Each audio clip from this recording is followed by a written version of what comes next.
débrief à chaud, les gars. Alors, aujourd'hui, on va faire un débrief à chaud un peu spécial. On va le faire en deux parties. Donc, il y aura la première partie avec la première mi-temps, où on va parler des choses qui ont été bien et pas bien en première mi-temps, et on va faire un deuxième débrief dans la même vidéo sur la deuxième mi-temps. Parce que la deuxième mi-temps, catastrophique, les gars, catastrophique. Donc, restez jusqu'au bout si vous voulez le débrief de la deuxième mi-temps. Et avant de commencer, avant que vous deveniez fous, abonnez-vous, likez, partagez. Je vous le demande déjà avant parce qu'on sait jamais. À mon avis, le match est... On en parle.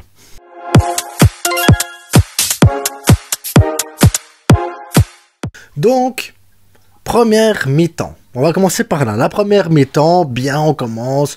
On se dit, ben ça va, la formation, c'est pas trop mal. On a Koundé, Aroro, Christensen, Baldé en défense. On se dit, ça va. Mieux de terrain. On se retrouve avec un double pivot, Busquets, Frenkie de Jong, Sergi Roberto devant. Et en attaque, Fati, Ferran Torres, Rafinha ou Rafinha, Ferran, enfin peu importe, ils ont bougé un peu tous ensemble. Et on se dit, pourquoi pas? Pourquoi pas? Il y a moyen de faire quelque chose de bien. Moi, c'est l'impression que j'ai eue en début de match. Je me dis, bah, il y a moyen de faire quelque chose. Après tout, bah voilà. La défense, elle est bonne. Le milieu de terrain, voilà, il y a Sergi Roberto, mais on se dit, mais ça va. Il vient de signer, il vient de prolonger, donc il va prouver pourquoi il a prolongé. En attaque, on a des doutes. On se dit, Ferran, Rafinha, Fati, c'est pas top en attaque. Mais bon, on n'a pas le choix de toute façon, donc pourquoi pas? On se dit, c'est ça, pourquoi pas? Il y a moyen de faire quelque chose. Donc, on commence à avoir la possession du ballon, on commence à jouer, il commence à avoir des belles choses quand même, mais on se rend bien compte quand même, malgré tout, on le voit, ben, ça manque d'intensité, ça manque de créativité, ça manque...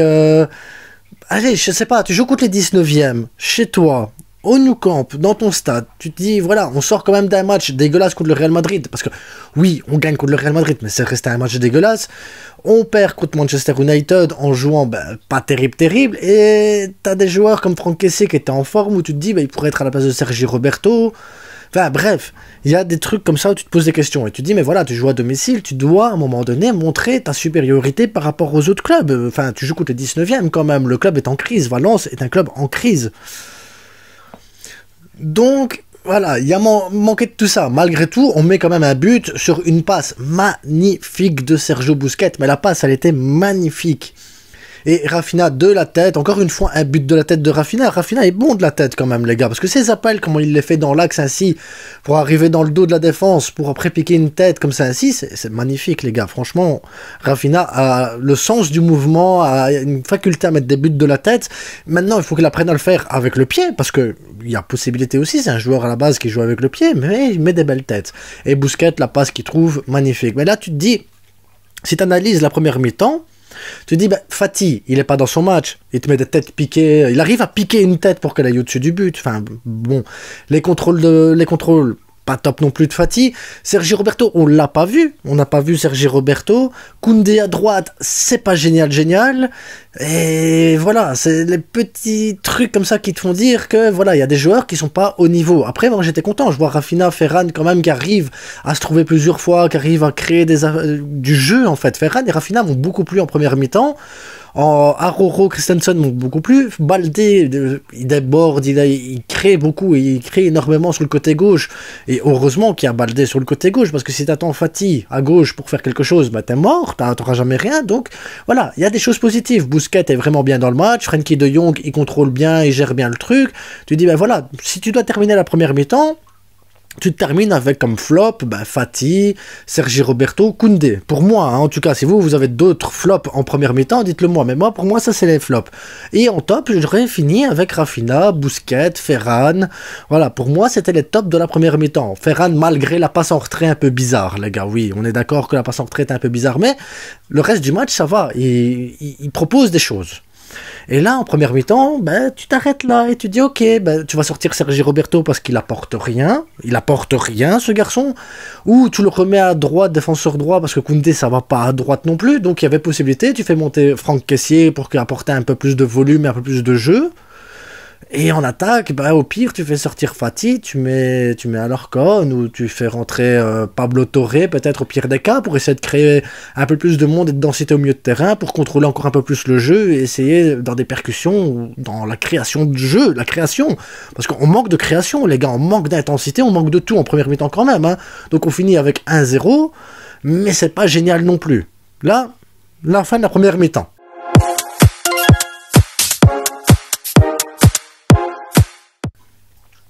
Maintenant, débrief de la deuxième mi-temps. Et là, la deuxième mi-temps, elle commence super bien. Hop, Kessié, il rentre. Tu dis oui, Kessié, il rentre. Ça y est, il fait sortir Frenkie.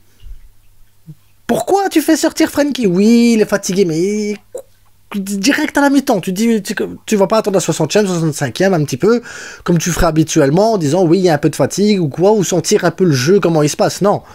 Hop, Frenkie dehors, tu vas mettre Kessié, tu gardes Sergi Roberto. Donc, tu sais déjà qu'il y aura encore moins de jeux, tu le sais, ça va encore moins bien jouer que d'habitude. Donc tu dis, j'espère qu'on va terminer avec le 1-0. Et là, t'as une possibilité de fou, tu peux avoir un penalty. Tu as le penalty, la main, parce qu'il y a un penalty pour le Barça, il y a main, il n'y a pas de souci avec ça. Et là, tu vois Fati et Ferran qui se disputent pour savoir qui doit tirer le penalty. Finalement, Ferran, il insiste, il est là, oui, je veux tirer le penalty. Ferran rate le penalty. Je vais pas lui tomber dessus. On a eu que 2 penalties cette saison. Il y en a un qui a été tiré par Robert Lewandowski de la même manière que celui qui a été tiré par Ferran. Voilà, ça arrive de rater des penalties.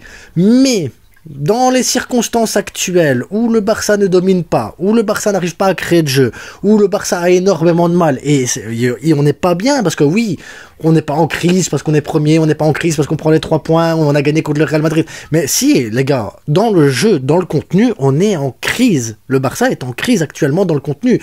Les matchs, ils sont dégueulasses. Alors quand tu vois Ferran rater ce penalty en ayant insisté auprès de Fati qu'il allait le tirer, tu te dis, j'espère qu'on va pas regretter ce penalty. On doit pas regretter ce penalty. Et là, on va arriver à l'action où Koundé, il fait un mauvais truc, il met Araujo dans une mauvaise situation. Donc Koundé, qui était déjà mauvais en première mi-temps, nous met en difficulté, à Araujo, obligé de faire la faute, obligé de, voilà. Et puis, tes derniers hommes, la rouge, elle est obligatoire, la rouge. Il n'y a pas de discussion à avoir. Dernier homme, faute, le joueur partait au goal, rouge. Normalement, il sera suspendu un seul match, normalement. Donc, ça va. On va le rater, on n'aura pas Araujo pour le prochain match, mais on l'aura pour le Classico. Mais là, tu te dis, à 10 contre 11. À 10 contre 11. Christensen, tu vois qu'il se tient et qu'il a mal. Koundé, tu vois que ça va pas. Là, tu fais rentrer Marcos Alonso à la place de Fati. Fati, qui avait fait une mauvaise première mi-temps, que je trouvais qu'il commençait à arriver en deuxième mi-temps bien. Là, c'est Fati qui sort. C'est compliqué. Tu dis là, ça devient compliqué. On est contre les 19e. Une première mi-temps où tu aurais pu tuer le match plusieurs fois.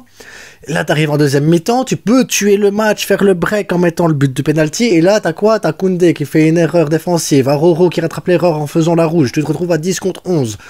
Marcos Alonso qui rentre, donc un attaquant en moins. Et c'est pas fini, après tu gardes, t'as fait sortir Frenkie, donc aurait pu t'apporter quelque chose dans les sorties de balles. T'as plus personne pour faire les sorties de balles. Donc derrière, t'as quoi? T'as Sergi Roberto qui sort pour Garcia. Tu dis, Sergi Roberto pour Garcia. Ça veut dire que, voilà, tu dis, bon, après, l'un n'est pas pire que l'autre, c'est pas le problème. C'est le problème, c'est qu'au final, tu te rends compte que ton banc, il est mauvais, ton banc. Tu peux pas faire sortir un joueur et apporter un autre joueur qui va t'apporter quelque chose. Non, tu fais sortir un joueur un peu fatigué contre un autre joueur qui va t'apporter la même chose que le premier qui est sorti. C'est catastrophique, les gars. Le banc du Barça, il est catastrophique. Tu peux pas faire tu peux pas, et en attaque c'est la même chose, à part Robert Lewandowski qui est stratosphérique le niveau but en Liga, le reste c'est une catastrophe. Il y a personne qui sort du lot. T'as des Dembélé, Rafinha, Ferran, tous ces joueurs là, ils ont quasiment le même nombre de buts que Pedri, enfin bref. C'est des attaquants, les attaquants ils sont censés marquer des buts. Là, ici, on fait des 1-0, 1-0, 1-0, 1-0, tous les matchs 1-0. Et le contenu, il est dégueulasse. Et la fin du match, elle est dégueulasse. Et on a de la chance encore de terminer avec le 1-0 parce qu'il y a penalty pour Valence, les gars. Caissier, il fait faute. Pour moi, il y a faute sur le joueur de Valence. Là, je sais pas comment il s'appelle. Caissier fait la faute. Il y a penalty. L'arbitre, la VAR, elle est pas checkée. Il y a pas, il siffle pas. Il y a, enfin, je sais pas. En tout cas, il faudra analyser peut-être à froid et se dire, oui, est-ce que la VAR pouvait réagir? Est-ce que c'était en dehors, à l'entrée du rectangle? Enfin bref, on verra bien tout ça à un moment donné, mais pour moi, là, à chaud comme ça, il y a penalty, on a de la chance qu'il n'ait pas sifflé ce penalty. Après, il faut encore remettre le penalty, on voit bien que c'est compliqué de mettre un penalty, mais il y a faute. Et on a de la chance de finir ce match avec 1-0, avec un contenu dégueulasse, de mettre la pression sur le Real Madrid qui joue ce soir contre le Real Betis. Franchement, les gars, on est des gros chanceux. Donc, on va se plaindre du contenu, on va se plaindre des changements, on va se plaindre de notre banc, on va se plaindre de ce qu'on apporte, de l'intensité, de la créativité, parce qu'on peut se plaindre de tout, parce qu'il n'y a pas de problème les gars, on peut se plaindre de tout, la défense, l'attaque, le milieu, la créativité, on peut parler de plein de choses les gars, il y a trop de petites choses qui ne vont pas, et ça nous fait des matchs pourris. Ça nous fait des matchs pourris. Ça fait à un moment donné, il faut, je sais pas, quel plaisir tu prends à regarder le Barça dans ce genre de situation. Et après, on peut trouver l'excuse. Oui, il manque Gavi, il manque Pedri, il manque Robert Lewandowski, il manque Dembélé. On est d'accord, il manque tous ces joueurs-là. Mais, c'est grave de se dire que ces joueurs-là, c'est eux qui font ton équipe. C'est eux qui font la création, c'est des gamins de 18-19 ans au milieu de terrain qui doivent expliquer à des joueurs pères de famille comment on joue au milieu de terrain. Gavi, s'il n'y a pas son intensité, il se passe rien au niveau intensité. Pedri, s'il n'y a pas sa patte magique pour faire de la création, il n'y a personne pour faire de la création au milieu de terrain. C'est un truc de fou. S'il n'y a pas Robert Lewandowski pour mettre des buts, il n'y a personne pour mettre les buts. S'il n'y a pas Dembélé pour faire de la percussion, parce que Rafinha, il est gentil, il met le but de la tête, il fait des passes, mais percussion, à part Baldé sur le côté gauche qui a essayé des trucs, il n'y a personne devant pour faire de la percussion, il n'y a personne pour dribbler ou prendre des 1 contre 1 ou des 2 contre 1, il n'y a pas de problème, Dembélé il va le faire, il n'y a personne. On a une équipe de réservistes qui ont le même niveau qu'un 19e au classement de la Liga, le même niveau, et c'est pour ça qu'on galère contre Almeria, c'est pour ça qu'on galère contre Cadix, c'est pour ça qu'on fait des vieux 1-0, c'est parce que derrière on n'a pas le banc pour faire mieux que ce qu'on est en train de produire actuellement. On n'a pas le banc. Et à côté, ben oui, les changements, ils sont aussi bizarres. Frenkie de Jong qui sort, Kessié qui est pas titulaire, qu'on met Sergi Roberto à la place. Les joueurs qui sont en manque de confiance, qui se disputent pour un penalty. Enfin, il y a plein de choses comme ça qui... C'est agaçant. Regardez le Barça actuellement, c'est agaçant. Il n'y a pas de plaisir en soi. On peut rigoler avec le match du Real Madrid, c'est bien, ça va 2 secondes. Mais tu peux pas... C'est normal qu'on soit pas en Europa League. C'est normal qu'on est sorti de la Ligue des Champions. C'est normal que... Enfin, tout ce qui nous arrive est tout à fait cohérent et tout à fait normal. Il faut absolument qu'au prochain mercato, on regarde pour faire quelque chose. Il faut regarder quelles finances on a. Il faut regarder quel joueur on peut aller chercher. Quel joueur il faudrait vendre qui n'est pas important dans l'effectif parce que il y a un problème, les gars. On a un gros problème. En attendant, moi, je vais me stopper là-dessus. Je vais regarder le Real tantôt en espérant une défaite ou un match nul du Real pour éviter qu'il y ait trop de pression sur le Barça. Parce que même si on est premier avec les points d'avance, on a quand même une fameuse pression, les gars, vu qu'on ne sait pas jouer au foot actuellement. Et à tantôt, les gars. À tantôt. Dites-moi ce que vous avez pensé de la vidéo. En attendant, les gars, likez, partagez, abonnez-vous. Et à tantôt, parce qu'il y aura un débrief après. À tantôt.